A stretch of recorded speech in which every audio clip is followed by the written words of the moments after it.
BCB পরিচালক আসিফ আকবরের বিরুদ্ধে অর্থ আত্মসাতের গুরুতর অভিযোগ ব্যবসায়িক পার্টনারের। রমনা থানায় জিডি করলেও মামলা নেয়নি পুলিশ।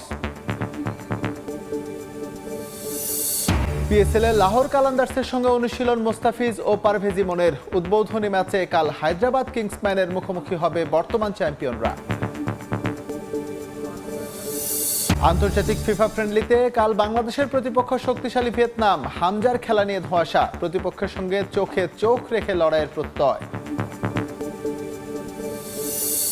এবং বিশ্বকাপের চূড়ান্ত স্কোয়াড খুঁজে নেওয়ার আগে প্রস্তুতিতে ব্যস্ত ব্রাজিল। ফ্রান্সের বিপক্ষে ম্যাচ সামনে রেখে অরল্যান্ডো সিটিতে সেলেসাওদের অনুশীলন।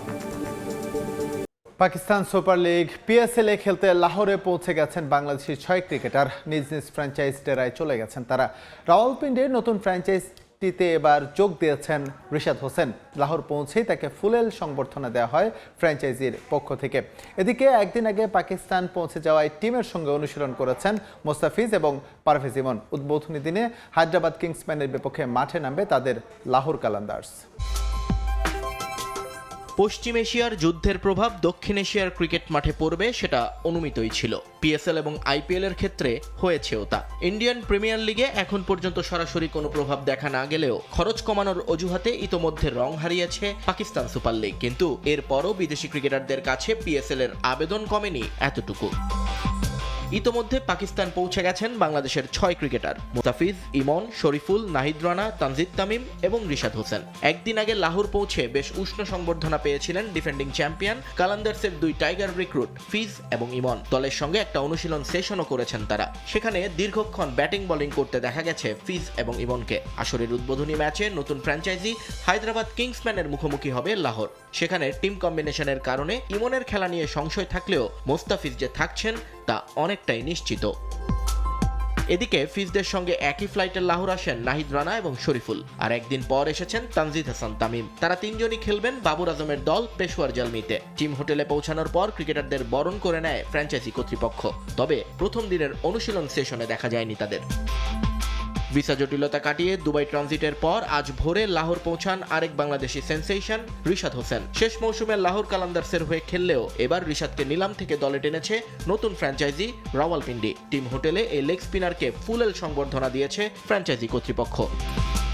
বিসিবি পরিচালক আসিফ আকবরের বিরুদ্ধে অর্থ আত্মসাতের ঘোরতর অভিযোগ করেছেন তার ব্যবসায়িক পার্টনার সালাউদ্দিন রুমেল। রমনা থানায় জিডি করলেও মামলা নেওয়া হয়নি। প্রভাব খাটিয়ে মামলা নিতে বাধা দেওয়ার অভিযোগ তুলেছেন তার বিরুদ্ধে। সমাধান না হলে প্রধানমন্ত্রীর কাছে যাওয়ার কথা বলেছেন ভুক্তভোগী। কেন মামলা নেওয়া হয়নি এই বিষয়ে জানতে চাইলে থানার ভারপ্রাপ্ত কর্মকর্তা কথা বলতে রাজি হননি। 2024 5 আগস্ট পরবর্তী নানা কারণে আলোচনায় কণ্ঠশিল্পী আসিফ আকবর। বিতর্কিত বিসিবি নির্বাচনে পরিচালক হওয়ার পর আপত্তিকর মন্তব্য করে জন্ম দিয়েছেন একের পর এক সমালোচনার। এবার আসিফ আকবর আলোচনায় ঘোরতর অভিযোগে। বিসিবি পরিচালকের নামে অর্থ আত্মসাতের অভিযোগ তুলেছেন তার ব্যবসায়িক পার্টনার। 2009 সাল থেকে 14 সাল পর্যন্ত বিভিন্ন সময় সালাউদ্দিন রুমি পিজি হাসপাতালের অ্যানেস্থেশিয়া বিভাগের প্রধান ডাক্তার শাকিল সহ বেশ কয়েকজনের কাছ থেকে প্রায় 4 কোটি টাকা নেন আসিফ। কিছু টাকা ফেরত দিলেও প্রায় 2.5 কোটি টাকা ফেরত দেননি এই বোর্ড পরিচালক। আসিফ যখন 2009 সালে শেষ দিকে আসিফের কিছু টাকার দরকার হয়েছিল। প্রথমে 30 লাখ, পরে 5 লাখ টাকা, 5 লাখ টাকা বলছি তুমি তোমার কিস্তির টাকা দাও। পরে আরও 30 লাখ টাকা দিয়েছি। ডাক্তার শাকিল আহমদ অ্যানেস্থেসিয়ার বর্তমানে পিজির হেড, উনি আরেকজন ডাক্তার আছে, উনি দুজনে, একজন দিয়েছে 88 লাখ টাকা, আরেকজন 75 লাখ টাকা। আমরা তিনজনেরই 2,27,65,000 টাকা। এটা তো মানে তাকে দেওয়া। তার একটা ফ্ল্যাট সে 2014 সালে আসিফকে ফুল ফ্ল্যাটের টাকা দিয়েছে। তাকে ফ্ল্যাটে উঠতেও দেয় না, এবং যদি 10,000 টাকাও ভাড়া ধরে 14 বছর তাকে বাসা দেয় না। বিভিন্ন সময় টাকা চাইলে হুমকি দিয়েছেন আসিফ আকবর, এমন অভিযোগও তুলেছেন তিনি। শেষ পর্যায়ে 10 মার্চ রমনা থানায় সাধারণ ডায়েরি করেছেন এই ভুক্তভোগী। তবে মামলা করতে চাইলে তার কাছ থেকে নেওয়া হয়নি মামলা। 11 তারিখ সে আসিফ আকবর তার মোবাইল থেকে ডাক্তার শাকিলকে ফোন করেছে। শাকিল ভাই, আমি একজন মন্ত্রীকে শেষ করে দিছি, একজন বাংলাদেশ ক্রিকেটারকে আমি শেষ করেছি, একজন গায়ককে শেষ করেছি, আর আপনি তো কি, আপনি আমাদের 1 টাকা নিতে পারবেন? 10 তারিখ থেকে আমি না হলে 20 বার আমি থানায় এসেছি। কালকে রাত্রে আমি থানায় এসেছি। এরা মামলা নিতে যাচ্ছে না। কুমিল্লাতে তার কাছে অনেকে টাকা পাও না, 62 জন মিলিয়ে আমরা একটা সমিতি করেছি, সমিতির টাকা সে দেয় না। কেন মামলা নেওয়া হয়নি সেই বিষয়ে জানতে রমনা থানার ভারপ্রাপ্ত কর্মকর্তার সঙ্গে কথা বলতে গেলে এ বিষয়ে মন্তব্য করতে রাজি হননি। বিষয়টি সুরাহার দাবিতে থানার সামনে অবস্থান করেন ভুক্তভোগী ব্যবসায়ী। আইনিভাবে সমাধান না হলে প্রধানমন্ত্রীর কাছে যাবেন বলেও জানিয়েছেন তিনি। আমরা তারেক জিয়াকে দুবার বলবো যে আমাদের জিনিসটা আপনি দেখুন, আমরা কি টাকা পাও না টাকা। প্রসঙ্গ, বছরের প্রথম ম্যাচে ভিয়েতনামের বিপক্ষে মাঠে নামছে বাংলাদেশ ফুটবল দল। এশিয়ান কাপ বাছাই সিঙ্গাপুর ম্যাচের আগে এই ম্যাচকে প্রস্তুতি হিসেবে দেখছেন হেড কোচ হাভিয়ের ক্যাব্রেরা।